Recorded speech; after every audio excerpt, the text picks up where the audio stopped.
Edoardo Padovani. Capuozzo. Welsh defenders up very fast indeed. Off goes Capuozzo. Capuozzo c'è Capuozzo che passa, Capuozzo con le sue gambe. Capuozzo for the line. Capuozzo! Capuozzo che Padovani! Per Padovani che va a tirare il centro dei pani! Incredibile! Ancora Capuozzo! 36 games.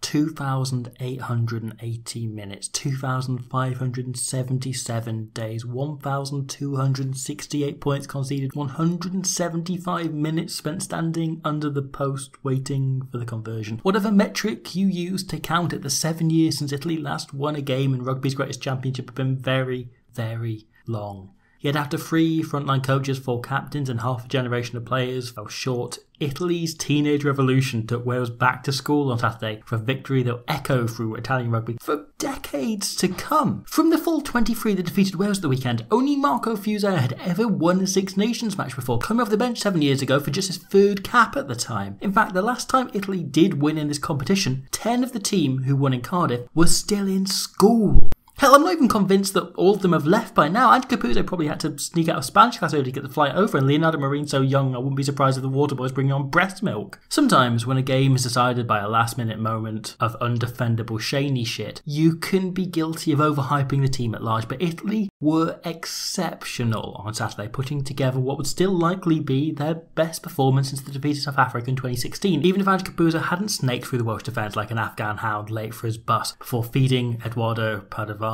And much as Padovani would want to hail to the thief, this was not a win stolen by Italy. To borrow a phrase from my number one man crush right now, Michele Lamero, this was not a casual victory. It was the payoff to 3 years of rebuilding and 8 years of investment in youth. It was the culmination of a tournament where Italy have got better week on week, and most importantly, it was just the start. So, how did Italy pull off their first win over a Tier 1 nation in 6 years? And I guess I should probably talk about Wales at some point as well too, but I don't really want to. The improvements in Italy were evident from the very first minute. The primary focus of my video last week was how far behind Italy's kicking game has been. It's 5 years since Kieran Crowley last coached Test Rugby, and the way Italy kicked and chased was kind of 5 years out of date. They'd make territorial kicks that applied very little pressure, and only the winger would seem to try and put any on the opposition. The other players just kind of behind in a porridge formation, and it allowed the likes of Ali Price to zip right through easily. The team just disconnected. Compare that to how Wales do it here. Adams still bursts ahead from the rest of the team, but they remain as a line and can instantly become a wall once he's made the hit. Nowadays, the backfield cover is so good, you're wanting 10 men minimum in a flat line, otherwise we're talking likely try time, and Italy simply haven't been doing that, and it led to scores in 3 out of the 4 games this campaign. This was the biggest area Italy had to fix, and from the very first play of the game, it became evident Italy had spent most of their week clearly focusing on the kick chase. The ball here bobbles loose and Carbisi has to clear fast sooner than the forwards would have expected, but by the time McNichols recovered it, a complete line is up and visibly takes Biggar by surprise. I'd wager Wales in turn spent time in the week focusing on counter-attack, and to see that taken away from them was enormous. It had further knock-on effects as well. Here, the chase is disorganised, but whilst the tackle is being made, the Italian line afterwards is poorly set and unaligned because they hadn't taken the chance while chasing the kick. This week, instead, Wales feed Lake, but the Italian line is flat, set, aggressive, and Fischetti holds him up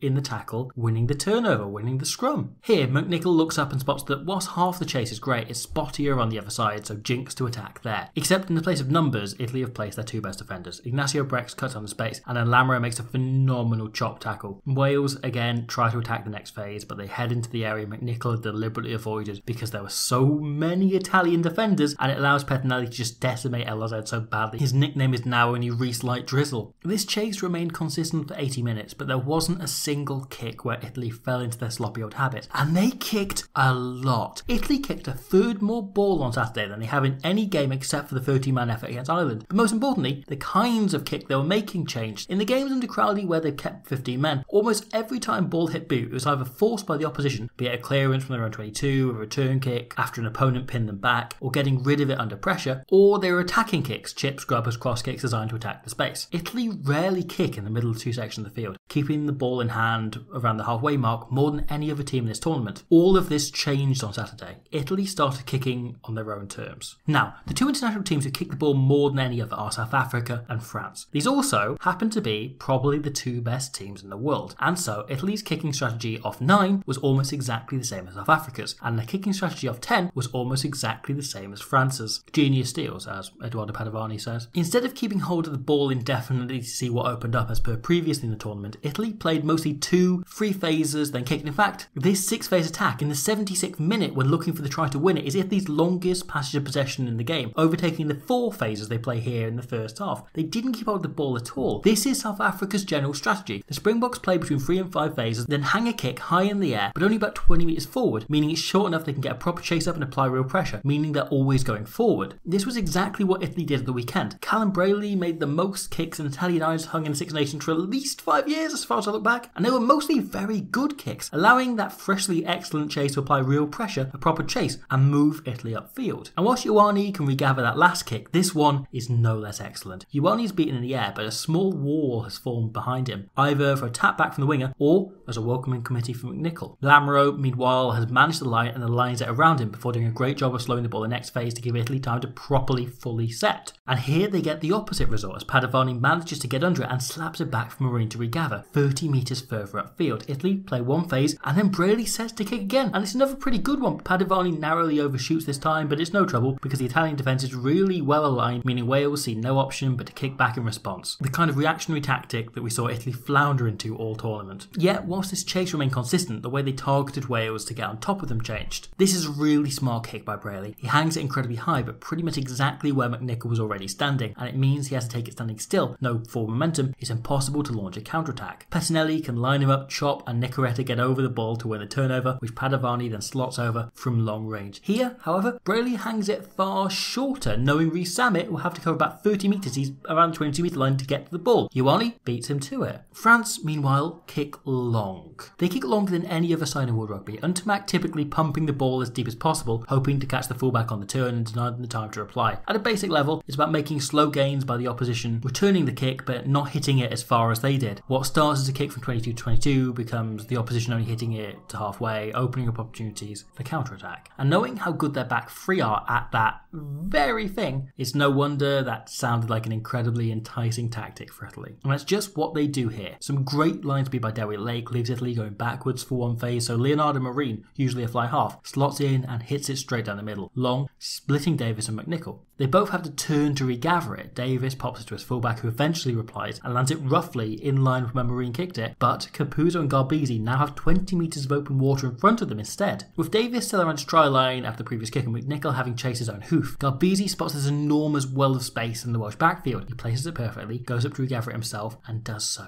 Ioane has lingered to play 9, and Wales honeypot around the ruck, which allows Italy to keep pressing until here, where Josh Adams gives away a dumb penalty, which Garbisi then converts into 3 points. Whilst these are much more straightforward, Garbisi's body language here is saying cross kick, as is Ioane's positioning, wide but very flat, so Reece Zammit positions himself to cover that, but instead Garbisi bangs it long into the corner with Ioane charging down the tram line like a Scale Electric's dump truck, and it leaves McNichol covering a lot of ground only to be hammered. And here, Garbisi feigns an expansive pass to bring Zammit up, only to hit it long behind him, just manipulating the Welsh backfield really well. And then a few minutes later, Garbisi calls a similar play, clearly hoping he second-guessed Reece Zammit into holding back, allowing Italy to attack his wing. But the winger sticks to his guns, so Garbisi just takes it himself instead of risking the pass. I reckon Garbisi had some 100-odd decisions to make in that game, and probably took the right one in about 98 of those 100, including his decisions to not do anything at all. Capuozzo's first try last week came from Garbisi calling 2 straight passes to skip him, knowing all defences now know he's the fulcrum of Italy's attack. And he does the same on turnover ball here, calling for the pass to miss him and trusting Lamro to isolate Thomas and the forwards to get it outside to Ioane, who chips, regathers, and would score in the corner, but for a phenomenal tackle by Josh Adams. Garbisi spoke pre-tournament about his control freak nature, and whilst his kicking has come a long way, the biggest improvement we've seen him make this season was his selflessness, something we've also seen in how Italy allowed Leonardo Marine to act as a kind of middle management player, slotting in to run passages such as these where passes need to be dropped off to the forward so Paolo can focus on the bigger picture, and also being really useful as a right-footed kicking option, catching Wales off guard for this massive clearance with all of the cover expecting to pressure Garbisi. This accuracy and pressure presented Italy with chance chances to take 3 points and they nailed almost all of them. Eduardo Padovani has been one of the most underrated players in the Championship, and his role as both a goal kicker and as a second fullback was vital in taking any and all pressure off Capuozzo on his first start, allowing him to just do his thing. However, if we're going to talk about important players, I think we have to carve out quite a lot of time to discuss Daniello Fischetti, because I think the Italian loosehead on Saturday put in the best individual performance of the entire Six Nations, and one of the best performances I've seen from a loosehead in my life. Daniello Fischetti was responsible for 6 turnovers. Six turnovers. That's world-class flanker numbers, yet here he was, also smashing the Welsh scrum, putting in huge hits on Alan Wynne, Bloody Jones, carrying, clearing out alone to guarantee quick ball single-handedly, and offering this kind of effort. After the offload and break by Capuozzo and Ioane, we get a pretty perfect picture of everything that went well in Italy's Six Nations, as intelligence and effort by Lamaro is matched by blood, sweat and tears from Fischetti. This is a great kick by Lamaro. Watching for when Faletau turns inwards to hit it, but just watch Fischetti. This is a loose head almost an hour into the game. He outpaces players significantly faster and just through sheer will eats up the ground and wins the turnover penalty that then results in 3 points. And somewhere up in the stands, Gethin Jenkins weeps a single tear as he starts to Google just where he can buy a pair of Daniello Fischetti pyjamas. Lamaro said after the Scotland game the goal is just to stay in the fight for long enough that moments like Capuozzo's 2 tries can count towards the result, and the sheer effort of Lamaro, Fischetti and all their big boy colleagues and the excellence of Brayley, Garbisi and Marines kicking did exactly that. However, they were kind of held by a pretty off-song Wales. Now, you'd think the mere act of losing to Italy would be enough, but Wayne Pivac's support within Wales took a serious hit when he started to pump up some genuinely quite ludicrous quotes in the post-match press conference, where the only way he could have made himself less popular to the Welsh public was if he reminded them he was the guy behind the Fiji team in 2007. Yet, perhaps the most audacious claim he made was a suggestion that Wales had improved game on game in this tournament when their only win had come in round 2. I thought this was an insane thing to say at the time. Then I watched the game back. Then I watched the game back again. Then I watched the game back for a 4th time to be sure. I think he might be right. The biggest worry for Wales is that in terms of executing Wayne Pivac's game plan, Wales have got better game on game and were the most fluent and efficient they've been all tournament against Italy. Let me show you here. Wales make a mess of this line, so Halaholo takes it in. Now, we've seen this kind of mess all tournament, and generally in this kind of situation, Wales have only made things worse, compounding errors and losing more ground or just kicking it away right away. But here, they're just patient and decide to launch after phase 2 rather than 1. Navidi's brought onto the ball well and makes a good carry, and it splits the defence nicely. Beard plays first receiver with McNichol wrapping around and Faletau running a really good line. McNichol draws Brex and then nobody dressed onto Zamet. Watkins steps and goes himself before Davis then hits the gap between the retreating defence beautifully. Momentum creates exactly what Wales have been looking to do all tournament until, they then get it wrong. Compare Bigger's options here to any random passage with Ireland. With Ireland, every runner is positioned carefully to be a realistic option for Jedfi and Sexcat. Instead, all of Bigger's runners are too flat. Lake overruns it, past Navidi will need to teleport through the hooker, and Zamet takes the ball standing still, which allows Italy to just drift onto Halaholo as though none of these players were even here. Rutzer makes a dominant shot and Wales are left backpedaling, making and losing the same 3 metres for a few phases over and over before Bigger eventually kicks it away. In the first few games, Wales' attack struggled to launch. On Saturday,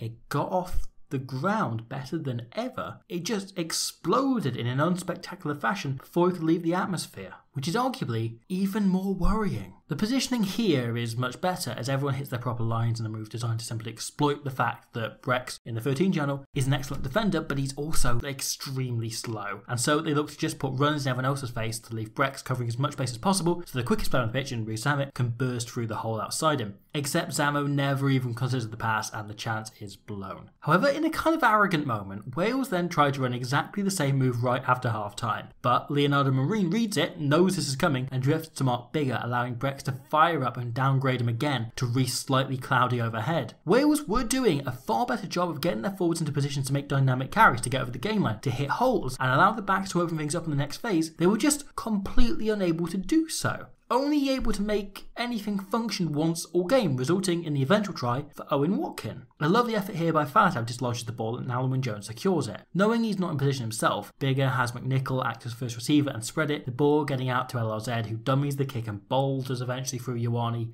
to start the momentum going forward. Halaholo clears out nicely, and contrast this to the last midfield example. McNicholas has 4 potential passing options and Bigger a further 3, meaning Italy can't commit to anything until it hits Faletau, at which point, even when they read it, Wales have enough players around to offload and keep the ball alive, just keep it going. It's extremely France, drawing Italian defenders and keeping the ball alive until it ends up in Adam's hands, who tries a second dummy kick like he's Gabon Villiers or something. Wales' ball is quick and Thomas smashes it up to keep the momentum going and Italian defence scrambling. It allows Wales to get into the situation where they can pick off individual Italians. Nicoretta is the only player to fold here, so Bigger looks to draw him out and put Adams into the hole around the ruck where he used to be. It all becomes a little shapeless, but Bigger takes it in, and the attack has been so efficient up until now that one phase being a bit of a mess won't ruin it, especially with Watkins stepping in to manage things. He wants a ruck wide, Wales oblige, and then he tells Faletau to slot in here. The pace of this attack has drawn the Italian forwards into a very condensed space. It's left the front row here defending a vast amount of space on their own without Ange, just the front rowers here. Faletau then draws Fischetti, Lewis's line attracts Nicoretta, and Watkin can call the ball back, knowing exactly what was going to happen. Sestieri has been left with way too much space to cover, and Watkin can shoot through and step bravely to score. This is exactly what Wales have been trying to achieve in attack every single game under Wayne Pivac. It's the first time we've seen this result in a try since Josh Navidi scored against France in round 5 last year. Though, frankly, if anyone for Wales deserves a consolation score, it was Owen Watkin, whose performance I think is probably the biggest positive for Wales. The team has been desperately in need of a second playmaker, and on Saturday he stepped up to do that superbly.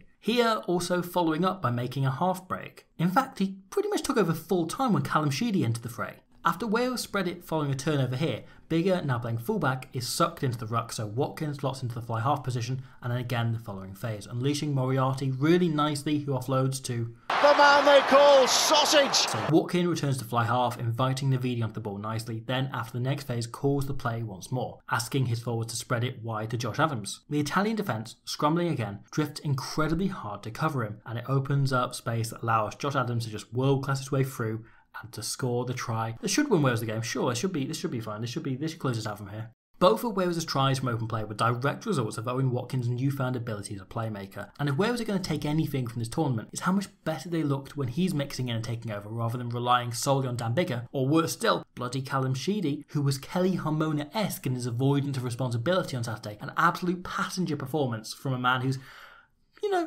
if we have to pick out candidates for who could be the players Dan Bigger was referring to when he said some of his teammates may never play for Wales again, he's in contention. However, whilst the post-mortem of Wales does need to be done, I don't think it's for today, because today instead is all about talking about Ange Capuozzo. I don't think it's a coincidence that in the week Italy focused themselves on the kick chase, they weaponised that same knowledge to create the winning try. Italy and Wales find themselves in a near identical situation to the finale 10 minutes earlier, albeit with one small change. It's Capuozzo himself, not Padovani, taking this high ball, meaning Wales can just hold the line, stay connected, and bring him to ground despite some footsie trickery. However, the second time round, Padovani feeds his fullback, getting it to the player with a vision of the full field. However, this also grants Wales a target. The only Italians to Capuozzo's left are in front of him, so Tompkins and Navidi figure it's safe to shoot up, knowing he can't pass to them. And so, Capuozzo knows his only option is to take an insane risk and step back against the grain, knowing if he gets caught, he's isolated and it's game over. But getting caught? Of course he's not going to do that, he's Ange bloody Capuozzo. And from here, there are 3 incredibly impressive things about Capuozzo's role in this try. One is his pace, feet, balance, flair, all the stuff you can't help but marvel over. Another is his selflessness in giving the pass. Stuart Hogg, take notes. But the third is how well he listens and takes on board information. The moment he spots Capuozzo, his head's back his way. Michele Lamaro sprints in to get in Faletau's way. He turns his back and blocks the number 8, closing the gap, limiting the ground Capuozzo has to run into. It's almost identical to Lamaro's block here in the lead up to Monty Ioane's break in the first half. He's becoming something he's just really good at. But there's more to it than that. As he goes to do so, he shouts and he points. He's about to open up a hole, and this is where it's going to be. If he's going to get away with it, it's going to have to be a subtle block. So he has to make sure his fullback notices. He does. Meanwhile, Edoardo Padovani's been paying very close attention. He sets off in support. And seriously, anyone who plays rugby at any level, this is a near perfect, this is a superb support line. Prior to Capuozzo beating Hardy, he's close enough to take the offload, but once he does, Padovani looks to drift inside Moriarty, except the second generation shithouse shoves him in the back to try and throw him off course. Doesn't work. Padovani instead drifts further in field, further away, flattening up to take him away from the covering Dan Bigger without getting too far from Capuozzo. However, for the second time this Six Nations, we have a team medic playing a vital role in a decisive score. Right as he streams past, An Italian medic here screams and points out Padovani. It's at this moment that Capuozzo looks around for support. It's there. He notices it. He finds Padovani. He passes, and the King of Wings can run it in under the posts. All thanks to that one medic to allow Paolo Garbisi the chance to turn today into the best day of his whole life. Paolo Garbisi. Paolo Garbisi. Paolo Garbisi. L'Italia! Also, Matt Carley on touch hilariously sprints to slap down the medic's arm. This is the delightful moment of being very petty that if listeners to the podcast are wondering, means he only narrowly misses out on Dick of the Day to Dairy Lake doing this shit. And I do say the best day of Paolo Garbisi's life so far for good reason. For the last 7 years, Italy have toiled under pressure, but over the most recent 2, they've looked to slowly build something, putting together the pieces that one day would create not just this victory, but with any little luck and an equally excellent kick chase, a fair few more to come. We saw last year what a little bit of confidence from a good win over Zebro did for the bulk of this squad as it galvanised them to win the Rainbow Cup, win a major European trophy, battering teams from across Ireland, Scotland and South Africa to take it. I see no reason why this can't be the same. Why this can't be the day that Italy build into becoming a properly competitive team, into becoming a side who will one day, in the suddenly not so distant future, challenge for a title. A side where no victories are casual. A side who never needs to wait 2,577 days again. And so we have it. For the first time since I started this channel 4 years ago, I get to cover an Italian win. Very exciting regardless of who it was against. I'll be moving on to the first time I'll cover a France title victory as well in just a couple of days. I am going to skip over the Ireland-Scotland video just because I don't have that much to say about it, and it's the end of the tournament. I'm very tired. For that reason, I'll also unfortunately be missing the first round of the Women's Six Nations just because I feel like I need a week off after the last however long it's been, but I'll see you for round 2 onwards. In the meantime, France, England coming up very soon, and I'll see you for that then soon.